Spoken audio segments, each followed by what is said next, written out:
시청자 여러분 안녕하십니까? 최근 이슈가 되고 있는 우리 주변의 문제에 대하여 심도 있게 알아보는 이슈 포커스 진행을 맡은 문재용입니다. 우리는 질병에 걸려 아프거나 부상을 당했을 때 병원을 찾게 됩니다. 또한 질병을 사전에 예방하고 조기 발견하기 위해 검진을 하게 되는데요.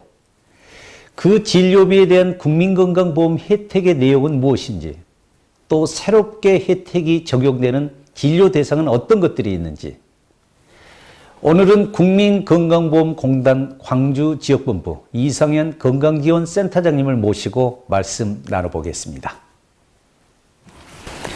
반갑습니다, 센터장님. 반갑습니다. 네, 먼저 국민건강보험이란 무엇인지 간단히 소개 말씀 부탁합니다. 이전에 병원 가실 때 그 의료보험 카드 이렇게 가져왔었죠. 네. 이게 이제 맨 처음 생긴 것이 한 1977년도에 네네. 500인 이상, 그러니까 꽤 큰 회사죠. 네네. 그 사람들 대상으로 해서 이제 의료보험이란 것이 생겼습니다. 네네. 근데 그 이후에 그 사람들뿐만 아니고 작은 직장이라든지 네네. 또 공무원, 교직원, 또 지역에 계신 분들 다 합치는 통합 작업이 이루어졌습니다. 그래서 2000년도. 그러면서 네네. 이제 명시성부하게 네. 어떤 특정 대상이 아니라 전 국민 대상에서 국민건강의료보험, 국민건강보험으로 이제 바꾸게 되죠. 그러니까 대상도 넓혀졌는데요. 여기서 하는 일들이 건강보험이니까 뭐 병원 가면은 그 보험증 저거에서 의료비 지하고 그런 것들이 이제 주였는데 네. 이제 점차 이제 크게 사업들이 커지게 되는데요. 그 중에 이제 가장 크게 볼 수 있는 것이 이제 건강검진입니다. 네. 그래서 두 번째로 하는 것이 건강보험의 의료비 지불 외에 건강검진으로 인해서 네. 예방적 활동들이 네네. 이루어지고요. 또 최근에는 이제 어르신들 문제가 아주 또 건강 문제 크지 않습니까? 그래서 네네. 노인들, 어르신들 그 장기 요양 서비스 제도까지 이제 품게 되는 굉장히 큰 것을 운영하고 있죠. 네네. 근데 이런 것뿐만 아니고 최근 2011년도에는 또 다른 일들이 이제 이루어지고 있는데요. 네. 4대 사회보험 제도가 있지 않습니까? 네네. 건강보험도 있고 또 우리 직장 이제 했을 때 뭐 상해보험이라든지 고용보험 여러 그 연금 제도라든지 그런 것들인데 그런 징수 부분을 네. 저희 국민건강보험에서 맡아서 하고 있습니다. 네. 그러니까 예전에 이제 국민건강보험 의료보험이라고 그랬죠. 그랬었죠. 예, 그래서 네. 병원에 가서 내가 치료를 하고 나서 그 혜택을 보는 그런 단순 기능에서 그렇죠. 이제는 그 질병을 미리 예방하고 맞습니다. 검진하고 이제 노령화 사회에 따라서 노인에 대한 대책 같은 거 광범위하게 확대됐고 네. 이름은 국민건강보험이라는 네. 거죠. 예. 공단이고요. 예. 네. 국민건강보험공단에서 어떤 혜택을 위해서 국민들에 대해서 네. 확대하는 많은 노력을 하고 있는 걸로 알고 있습니다. 그렇죠. 그 부분에 대한 센터님 소개 부탁드릴까요?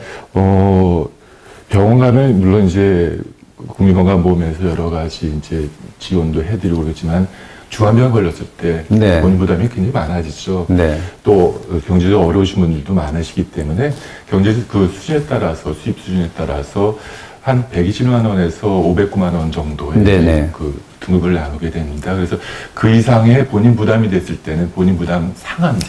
네. 굉장히 중요한 제도라서 네. 생각합니다. 건강을 돌보는데 돈 문제 때문에 네. 치료 못 받는다 그러면 안 될 것 같은데 그 본인 부담 그 이상에 대해서는 이 공단에서 지원하는 그런 제도가 지금 실시되고 있습니다. 네. 그래서 본인 부담액 상한제라고 하고요. 또 질병이 이제 중한 질병들이 아무래도 비용이 많이 들겠죠. 의료비 네. 많이 든다. 뭐 네. 예를 들면 암이라든지 네. 신장병, 또 뇌졸중 같은 네. 뇌관 질환. 또 흔하지는 않지만 희귀성 난치 질환 같은 네. 경우는 치료도 어렵지만 치료 비용도 많이 들어가지고 네. 굉장히 그 걸리신 환자분들이 어려워하시는데요. 이런 경우 4대 중증 질환에 대해서는 본인 부담이 5내 10%밖에 네. 나머지는 네. 다 공단에 지원하기 때문에 네. 병리 중에서 치료가 어려운 부분인데 치료비 때문에 그 치료를 중도에 포기하는 것들이 없도록 이렇게 네. 지원을 하고 있고요.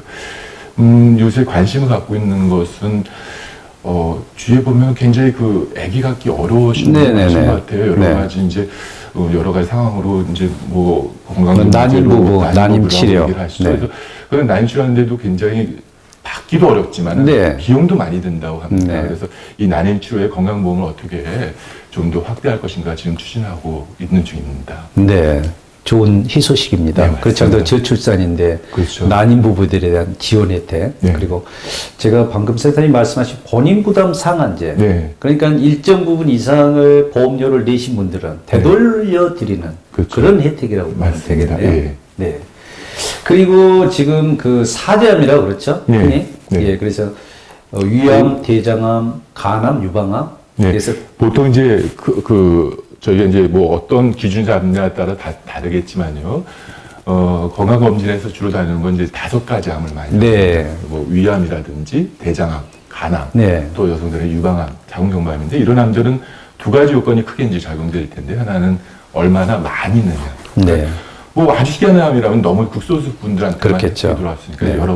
여러 사람들한테 일어날 수 있는 부분들 그리고 또 발견됐으면 치료가 얼마나 되느냐. 네. 치료가 될 수 있는 치료 가능성이 높아지는 병들 중심에서 5대암을 주로 네네. 지금 하고 있습니다. 그래서 그게 바로 본인 부담이 5%, 많게는 뭐 15% 그 사이라는 10% 얘기죠. 네. 10% 정도. 예. 굉장히 많은 혜택이라고 보면 네. 되겠습니다. 시청자 여러분에게 이번 2016년 하반기에 새로운 제도, 변경 네. 사항 등 새롭게 혜택이 적용되는 것들이 있으면 센터님 소개 부탁드립니다. 예, 많이 관심 갖는 것 중에 치과 치료에 대해서 관심이 네, 많이 가졌고 그렇습니다. 또 네. 많은 그 변화가 있었습니다. 치석 제거라든지 네. 또 임플란트, 틀니 그런 것들이 네, 이제 네. 그 2개까지 네. 보험이 적용되는데 지금까지는 70세 네. 이후에나 네. 보험이 적용이 됐는데 금년 7월 1일부터는 65세로 네네. 낮춰졌습니다. 아, 5년이 낮춰졌군요. 그러면 임플란트나 틀니 같은 경우들은 아무래도 요새 보면 굉장히 젊으신 분들한테도 문제되고 또 아주 고령 안 하신 어르신들한테도 네, 굉장히 문제가 그렇습니다. 많기 때문에 그런 상황에 따라서 70세에서 65세로 범위를 확대시켰던 것이 큰 차이점이 있을 수 있고요. 또 하나는 암검진에서 변화가 분명히 있었습니다. 암급진. 암검진은 지금 비교적 잘 되고 있는 제도로 생각되는데 의료진에서 부족한 것으로 지적되는 부분이 이런 부분이었습니다. 간암 검진 같은 경우는 네. B형 간염이라든지 C형 간염처럼 어떤 간암에 걸릴 위험이 있는 분들한테 제공합니다. 근데 그런 분들은 사실은 의학적으로 볼 때는 네. 1년 정도씩 이렇게 검사할 때는 놓치는 경우도 발생합니다. 네. 그래서 진료 현장에서 6개월마다 6개월마다. 해당한 것을 이제 가이드라인으로 지침으로 제시하고 있는데 그래서 이번 금년부터는 네. 암검진, 간암검진도 그 대상자에서는 6개월마다 1년에서 6개월마다로 땡기게 됐고요. 또 그 자궁경부암 같은 경우 굉장히 많이 줄어들었죠. 이것도 네. 이제 국가검진은 네. 덕으로 생각되는데 자궁경부암이 사실은 어린 나이부터도 이제 네. 됩니다. 그래서 과거에 30세부터 했던 네. 것을 20세부터 낮췄네요. 낮춰서 네. 범위를 확대한 것이 큰 변화라고 할 수 있겠습니다. 네. 그러니까 지금 저희들은 뭐 스케일링이라고 하는데 그렇죠. 저도 뭐 스케일링을 했습니다만 보험 적용이 되니까 네. 굉장히 저렴하니까 더 자주 하게 맞습니다. 되고. 굉장히 네. 중요한 부분인데 옛날에는 그 네, 자체도 그렇죠. 비용도 들고 그러니까 네. 주저하셨던 부분들이 네. 있는데 이제는 그런 것들이 보험 적용되니까 네. 적절해서 그렇군요. 임플란트도 70세에서 65세로 네, 좀 맞습니다. 낮아지고 예. 또 자궁경부암에 대한 어떤 혜택도 30세에서 20세로. 예. 예. 그래서 이렇게 좀 이제 연령이 낮아지면서 예. 혜택이 골고루 골고루 더 돌아갈 수 많은 있도록. 분들한테 네, 많은 분. 예. 지금 그 연령 조건이 이제 낮아지고 많은 분들이 혜택을 보고 있는데요. 네. 가장 중요한 것은 치료에 따른 의료비 부담보다는 사전에 예방하는데 또 네. 공단에서 많은 신경을 쓰고 있고 또 네, 그런 정책을 네. 만들고 계시거든요. 네. 근데 주로 그 연말에 많이 밀리는 걸로 알고 있습니다. 건강. 예. 그렇죠. 검진에 대해서. 제가 이제 외래에서 환자를 보거나 그럴 때 꼭 여쭙는 것이 있습니다. 네. 과거랑 달라진 것은 생년은 저 어르신 몇 년에 생년월일 어떻게 되세요? 네. 여쭙는데요. 그럼 뭐 77년생에 뭐 52년생, 뭐 50년생 네, 네. 그렇게 말씀드리는데 그걸 여쭙는 이유는 딱 한 가지입니다. 금년이 2016년 16년. 짝수년도죠. 짝수죠. 그분 환자분께서 이제 짝수년도일 경우, 네. 짝수년 출생년도일 경우는 올해 지나가기 전에 꼭 받으시라고 해서 항상 다짐하는 것이 짝수년도 태어나신 분은 짝수년도 검진을 받으시고 홀수년도 태어나신 분은 홀수년도 받도록 네네. 여기 지금 보시는 시청자분께서도 본인의 생년이 네. 태어난 해가 짝수년도, 그렇군요. 홀수년도에 따라서 자기의 검진 해를 네. 통보 안 와도 됩니다. 네. 본인의 저걸 갖고서 그냥 나 짝수년도니까 가면은 거기 다 리스트가 나와 있으니까요. 네. 검진 꼭 받으시기 바랍니다. 그래서 그 공단에서 저희 이제 다 댁으로 그런 안내 우편물도 네. 오지만 그 많이 그걸 혼동하시는 분들이 많아요. 맞습니다. 예. 그래서 저도 이제 분산되니까 참 좋다는 아이디어라고 생각되고요. 네. 다음은 그 저출산 고령화 사회적인 문제입니다. 또 질병 구조 변화 등 건강보험 제도의 지속적 확정을 이어가는 이런 요인들이 많거든요. 네. 그래서 거기에 대한 어떤 공단은 대책 방안을 갖고 있는지 궁금하거든요. 참 공단만의 과제가 아니라 우리나라 전체 그렇죠. 어떻게 보면 제가 잘 모르겠지만 어쩌면 제일의 네. 우리나라 국가 과제가 아닐까 그런 생각이 네. 드는데요. 정말 극격이 늘어났죠. 그 어르신 인구들, 노인 인구 부분이 노인 인구를 보통 따질 때 65세 이상을 따지게 되는데 2004년도에는 8.7% 정도밖에 안 됐습니다. 근데 네. 지금 2014년도에 그것이 12.7%로 뜨는데 네. 증가됐어요. 2024년도에 거의 20% 가깝게, 네. 2034년도에 거의 30% 가깝게 증가가. 그럼 인구의 30%가 노인이다. 맞습니다. 이런. 그러니까 네. 뭐 10명 중 세 3명에 명. 가깝게 노인 인구가 되니까 그러니까 내년부터는 이제 생산 인구 자체도 감소되는 것이라고 이제 발표되고 있습니다. 그래서 이런 문제들이 큰 문제들이고 또 어르신들이 사실은 12%, 뭐 2014년 데이터를 보니까 12%그 정도 되는데 실제 이제 의료비 네. 사용은 한 36% 이상 쓰게 되기 때문에 여러 가지 문제가 됩니다.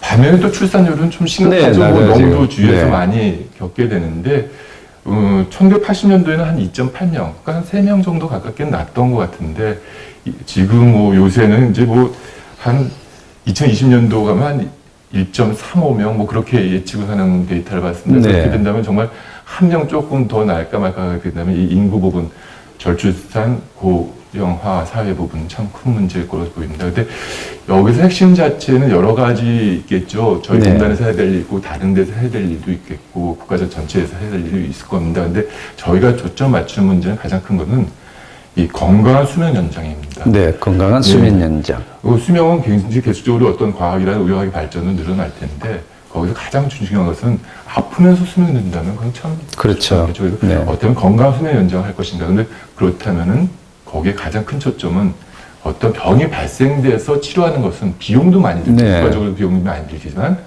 본인으로서 별로 좋지 않고 병이 들기 전에 미리 예방하는 부분들. 그래서 네. 공단에서 지금 사업 벌이는 것 중에서는 뭐 노인 100세 건강보시라든지 여러 생애주기를 맞춤형 뭐 프로그램을 또 더욱더 강화시켜 보완하는 그런 것들을 대책을 마련하고 있습니다. 알겠습니다. 이제 자꾸 노령화되고 저출산되면서 네. 또 노령화에 따른 또 의료비 증가는 더욱 증가되는 거거든요. 그렇죠. 예, 그게 또 맞습니다. 문제입니다. 문제입니다. 예. 그래서 그런 대책이 잘 이루어졌으면 좋겠고요. 네. 건강보험 의료 패러다임은 치료에서 이제 예방으로 이제 전환되고 있는 추세인데요. 국민건강보험에서 시행하는 건강검진 제도의 역할이 기대됩니다. 앞으로 네. 더 확대되고 거기에 대해서 한 말씀 부탁드립니다. 건강관리는 정말 요람에서 무덤까지 이제 네. 그 모든 것을 하는데 우리나라 이제 건강검진 제도는 정말 유아부터 네. 시작되죠. 6세 이하의 7번 정도의 건강 검사 평가들 하는데 이때는 주로 뭐가 주요점이 되면 뭐 아기들이니까 뭐 성인병 걸리지도 않을 테고요. 그렇죠. 네. 걔네들한테 가장 큰 문제는 바로 발달 장애를 아, 놓치는 네. 경우에 빨리 발달 장애 발견했으면 거기에 맞춘 어떤 지원 체계를 해준다면 이 아이가 잘 자랄 텐데 아이는 뭐 좀 늦나 보다, 네. 좀 저하다 보다 그런 것들이 굉장히 큰 문제로 네. 나옵니다. 그래서 이 6세 이하에서는 7번 정도의 영양 검진이 이루어지고요. 네. 두 번째는 이제 성인이 됐을 때는 아무래도 고혈압, 당뇨 부분이 크겠죠. 그래서 발견하기 위해서 일반 검진이 아까 말씀대로 2년에 한 번씩, 물론 이제 어떤 군에서는 매년 하는 군도 있고 뭐 그렇습니다. 하지만 기본적으로 2년에 한 번씩 이루어지고 있습니다. 특히 중요한 것은 어떤 변화가 있는 시점일 텐데요. 네. 젊었을 때에서 장년층으로 넘어간 시점, 그 나이가 한 40세 되지 네. 않을까요? 또 하나는 이 장년층에서 노년층으로 넘어간 시점, 것이 한 66세 정도 돼서 네. 40세와 66세는 건강검진에서 좀 특화시켰습니다. 네. 그래서 생애전환기 검진을 하는데 말 그대로 생애가 바뀌는 시점이죠. 네. 이때는 건강에서 여러 가지 변화가 있기 때문에 이때는 좀 더 정밀한 검사가 네. 들어가는 생애전환기 검진이 있고요. 또 암검진 정말 잘 이루어지고 있죠. 네. 그래서 근데 암검진은 정말 그 여러 암들을 예방하겠지만 예를 들면 위암검진 같은 네. 경우에 의사들은 그렇게 얘기를 합니다. 조기 위암과 진행성 위암은 다른 병이라고 네. 합니다. 왜 그러냐면 조기 위암은 이제는 거의 고칠 수 있는 네. 거의 완치되는 병으로 생각되고 진행성 위암은 여전히 위험합니다. 네. 근데 이 건강검진을 잘만 한다면 암이 생기는 것까지 어떻게 할지 그렇죠. 어렵지만 네. 암이 생겼을 때 조기 위암에서 발견된다면 같은 위암이라도 거의 완치되는 치료가, 것으로 될수 네. 있겠죠. 그래서 이런 효과들을 이렇게 작년에 분석한 자료가 있는데요. 그 심혈관 질환 같은 경우에 그 예방률을 이제 봤습니다. 얼마나 건강검진을 받은 사람과 건강검진을 받지 않은 사람과 차이점을 봤는데요. 네. 건강검진을 받은 사람들에서 심혈관으로 사망될 확률이 48% 정도 네. 줄어들고 또 발생률도 12% 정도 감소되는 굉장히 그래서 건강검진이 역할이 굉장히 크구나 네. 그런 걸 알 수 있는 데이터도 작년에 정말 발표됐습니다. 공감합니다. 네. 그러니까 호미로 막을 걸 나중에 포크레인 동원해도 안 된다 이런 맞습니다. 속담처럼 네. 조기 발견. 그래서 예전에는 사실 뭐 아프지 않으면 병원 가는 게 참 싫고 누구나 병원 그렇죠. 가는 걸 좋아하지는 네, 않거든요. 맞습니다. 근데 국민건강보험공단에서 안내문 찾고 오고요. 네. 검진하십시오. 네. 검진하십시오. 네. 그래서 검진을 하게 돼서 미리 발견해서 치료하고 완치하는 사례가 너무 많거든요. 네. 굉장히 바람직하다고 네. 생각합니다. 네. 특히 저희 센터장님, 건강지원센터장님이라는 직함이 참 그 특이한데요. 네. 이제 국민건강보험공단 광주지역본부 건강지원센터에서 네. 이 얘기를 좀 나눠볼까요? 아, 그럴까요? 네. 건강지원센터는 주로 어떤 일을 하는 겁니까? 좀 생소하거든요. 예, 생소하신 게 당연한 것 같습니다. 네. 왜냐하면 이게 이름이 바뀐 지가 바로 금년이거든요. 아, 네, 오래요. 네.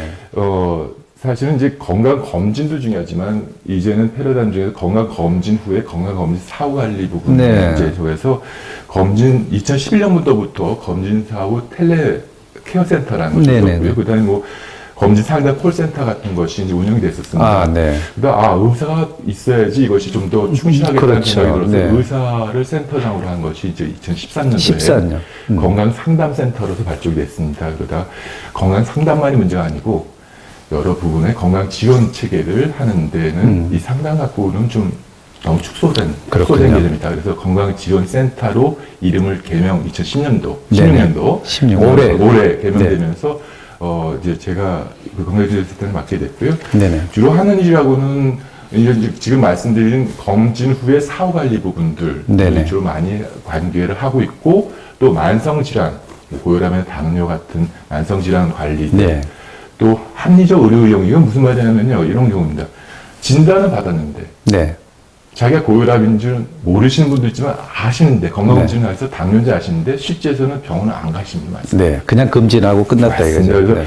이럴 경우에 저희가 이분들 검사에서 당뇨로 됐으면 이때는 한번 병원 가셔서 확인하고 치료 받으셨을 때 그런 분들을 쪽에서 저희가 연락을 드리고 네네. 적극적으로 진료 받으셔야 됩니다. 그리고 왜 진료 받아야 되는지 그런 것에 대해서 설명드리고 그런 안내를 하고 있습니다. 무슨 말씀인지 알겠습니다. 그럼 센터장님 지금 의사시네요, 기억은? 네. 그러면 지금 검진센터는 어디에 있는 겁니까? 지금 이게 저희 광주 지역본부에 있는가? 저희 센터장님. 저는 지금 이제 두 가지를 하고 있습니다. 네. 검진 이쪽에서는 광주 지역본부에서는 건강지원 사업 등을 지원하는 지원하는 그리고 네. 제가 이제 하루는 제가 원래 소속돼 있는 또 일산병원, 네네. 국민건강보험 일산병원에서 가장 진료를 이제 네. 하고 있습니다. 내일은 또 그쪽 가서 진료를 네. 받고요. 일주일에 한 월요일부터 목요일까지는 이쪽에서 지역 네. 사업을 지원하고 있습니다. 그 정말 그 건강지원센터라는 게 실제로 의사분들을 실전 업무에 투입하는 건 네. 정말 바람직하다고 생각됩니다. 맞습니다. 지금 이제 검진 사후관리와 만성질환자, 네. 건강관리 사업 등 건강지원센터의 주요 사역들이 있다고 하는데 네. 거기에 따른 설명 좀 부탁드립니다. 좀 전에 말씀드렸지만 건강검진을 받고 나서 과거에는 공단에서 관심을 가졌던 것이 건강검진 수검률 어떻게 올릴까. 네. 많은 분들이 좀 더 검진을 해야 될 텐데 관심 없고 시간 없고 그러는데 요새는 이것을 많은 분들이 의무로 네. 또 권리로서 생각하기 때문에 네. 이 수검률은 굉장히 높아졌습니다. 지금 뭐 10명 중에서 7, 8명 되기 그렇습니다. 때문에 네. 이제 수검률 자체가 1순위는 아닌 것 같고요. 지금은 가장 중요한 것은 이 검진 후에 네. 어떻게 사후관리할 것인가가 가장 큰 네. 부분인데요.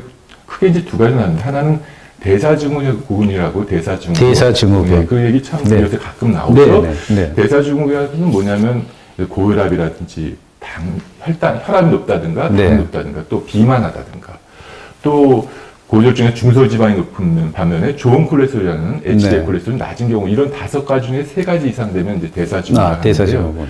우리나라 사람 중에 대사증후군이 얼마나 될까요? 참 너무 많습니다. 네. 먹고 살아가는 그렇죠. 거죠. 예. 뭐 3명 중 1명 정도가 대사증후군이니까 너무 많죠. 그래서 이분들을 저희가 건강주의군, 건강위험군을 나눠가지고 대사증후군에서 약이 필요하지는 않지만 네. 생활 습관에서 뭘 바꿔야 되고 그런 것들을 식생활 개선이라든가 하고 또 어떤 교육자를 준다든지 그렇게 네. 하고요.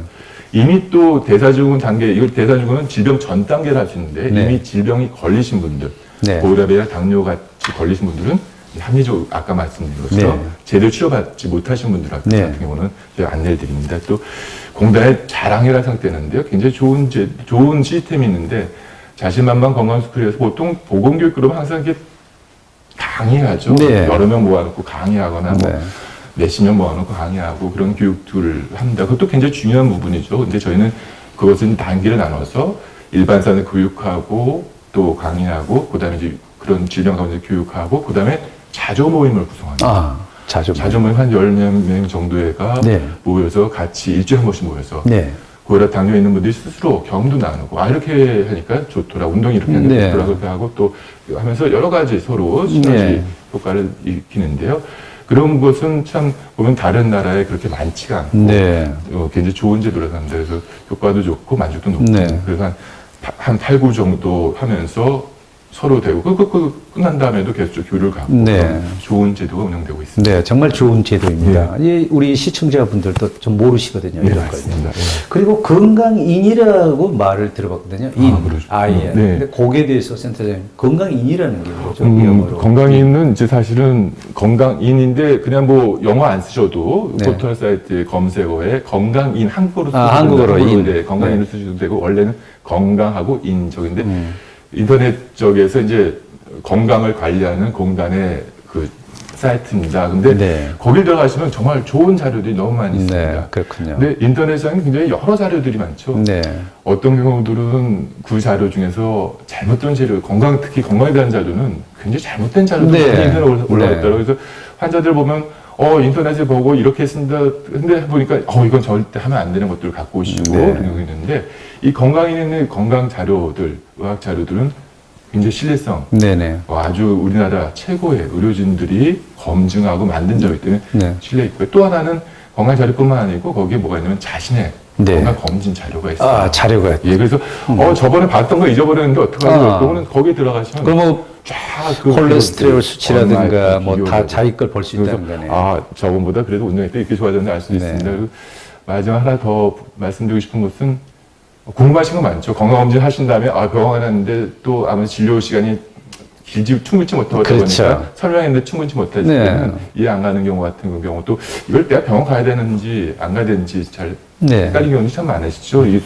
용지 아무리 개선해서 좋게 만든다들 그게 네. 참 어렵지 않습니까? 그럴 경우는 그 모르는 거를 네. 건강의사한테 질문하시면 됩니다. 그러면 6개 건강지원센터장이 의사들이 답변하고요. 네네. 이 광주, 전남, 전북 네. 또 제주 지역에는 그 질문을 네네. 제가 직접 답변을 하고 네. 있습니다. 그래서 혹시 건강에 대해서 어떤 궁금하신 거 있으면 직접 질문 네. 주시면 저희가 바로 정말 좋은 제도입니다. 예. 건강인 예, 검색창에. 맞습니다. 예, 건강인. 그래서 센터장님 말씀하신 것처럼 잘못된 건강 정보는 오히려 건강을 해치거든요. 맞습니다. 그래서 우스갯소리로 어떤 의사분이 제게 환자가 자기보다 더 잘한다. 맞습니다. 내가 인터넷을 뒤져서 예. 잘못된 걸 많이들 알고 오시죠. 그래서 그것이 또 좋은 점도 있는데 네. 많이들 하는 것이 다 바른 거라면 참 좋을 텐데 네. 그분한테 해당이 안 되는 점인데 그것이 네. 본인한테 해당되는 것이 잘못 오인하는 거죠. 그래서 건강인에 들어가서 그런 정보도 얻고 맞습니다. 또 자기 건강 기록도 다시 검토해 볼 수 있고 맞습니다. 네, 정말 좋은 제도 설명해 주셔서 고맙습니다. 건강지원센터에 향후 계획이 있다면 말씀해 주십시오. 지금 이제부터 이제 내년도 계획들을 이제 슬슬 이제 준비 마무리하고 있습니다. 저희가 이제 여러 가지 계획을 세우는데 그 중에서 관심을 갖는 주제 중에 하나는 이런 주제들이 있습니다. 아까 자조 모임 같은 네. 경우들, 자조 모임 같은 경우에서는 아무래도 그냥 신체적 건강, 고혈압, 네. 당뇨 그런 것들을 하는데 이런 정신 건강, 스트레스 굉장히 많죠. 네, 현대인들. 그렇습니다. 정신 건강 이런 뭐 스트레스 완화 프로그램 같은 거를 거기 도입해서 한 4주라든지 그런 같이 한다면 굉장히 네. 좀 통합적으로 관리되지 않을까 그런 생각도 해보고요. 또 네. 하나는 요새 이제 뭐 스마트 밴드라든지 모바일 헬스 기구들이 많이 나와 있죠. 그래서 네네. 이런 기구를 이용한다면 그분들이 혹시 일주일에 한 번에 오는 날 말고 그래도 네네. 뭐 수요일날 모인다면 수요일만 말고 월화라든지 네. 목금, 토일 그런데 생활 습관 같은 걸 서로 공유할 수가 있고 자기 뭐 서로 이제 나눌 수 있는 네. 그래서 그런 시스템들을 금년에도 여러 가지 저희가 운영해 봤습니다. 그래서 아주 정말 좋은 결과를 나와서 네. 이게 굉장히 효과가 좋구나 하는데 여기서 자조 모임 같은 데 한번 응용해 볼까도 생각 중이고 있습니다. 네, 알겠습니다. 끝으로 건강한 삶을 위해서 우리 시청자 여러분에게 전하고 싶은 말씀 있으면 센터장님 부탁드릴게요. 우리가 참 자랑할 것이 너무 많죠. 네. 말 많은데 그 중에서 정말 자랑할 것은 어쩌면 국민건강보험 제도가 아닐까 싶습니다. 정말 아주 단기간 동안에 전 국민을 대상으로 이렇게 의료보험 부분, 건강보험 제도를 정립한 나라는 세계 없죠. 네. 선진국도 그렇고 후진국도 그렇고 많은 나라가 그래서 우리나라의 건강보험 제도를 바라보고 있고요. 네. 또 직접 와서 저기 하고 저희는 또 직접 그런 것들은 이제 다른 여러 나라에 홍보를 홍보해주고 교육시키고 시스템을 정착시키도록 공단 네. 전체에서 지원을 하고 있습니다. 한 2, 3개월 전인가에 네팔에서 그 네. 제도에 관련되신 분들이 직접 저희 광주지역본부 찾아주셔가지고 저희 이제 이런 제도가 운영되고 있다고 하니까 너무도 이렇게 운영돼야 되는데 그러면서 굉장히 의견 교환을 많이 했고 많은 것을 또 배워갖고 향후에 자료 같은 거 요청이 있었습니다. 그래서 그런 부분들을 해서 다른 나라에 도움되는 제도들을 더욱더 완벽하게 아직도 부족한 부분이 있겠죠. 구속도 그것도 더 보강해 나가면서 해나가는 것이 저희 공단 내에 해야 될 일입니다. 그래서 국민 건강의 어떤 저희가 평생 건강의 버팀목이 되는 국민건강보험 광주지역본부 네네. 근데 이 제도만큼 우리 국민건강보험 제도만큼은 세계에서 우리가 으뜸이라고 그래요. 네. 미국에서도 뭐 벤치마킹을 한다. 맞습니다. 네. 의료 제도가 잘 돼 있는 유럽에서도 사실 우리나라를 부러워한다고 그러거든요.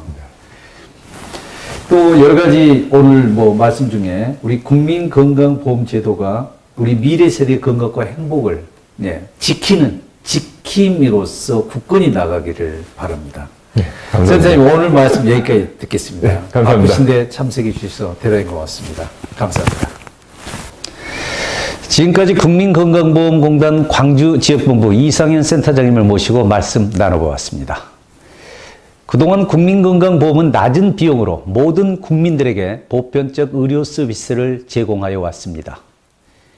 인구 고령화에 따른 사회적 의료비 부담 증대와 저출산에 따른 성장 동력의 저하 등 어려움은 많이 예상되지만 국민 건강을 위해 지속적으로 유지되고 또한 의료 혜택이 더욱 확대되고 국민의 건강을 지키는 건강보험 제도로 더욱 성장 발전하기를 기대해 봅니다.